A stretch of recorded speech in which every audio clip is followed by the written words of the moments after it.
Even if you don't anchor it, it still will hold in place. So that's what the finished product looks like. As I roll the camera over, you see how many holes I had to make. It wasn't easy, even though I used the hammer drill. I had to get the bit, I had to buy the bit, and I had to make the hole. It took time, it took effort, and it also took some self-motivation.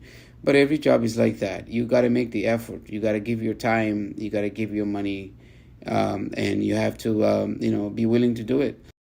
If you find this video useful,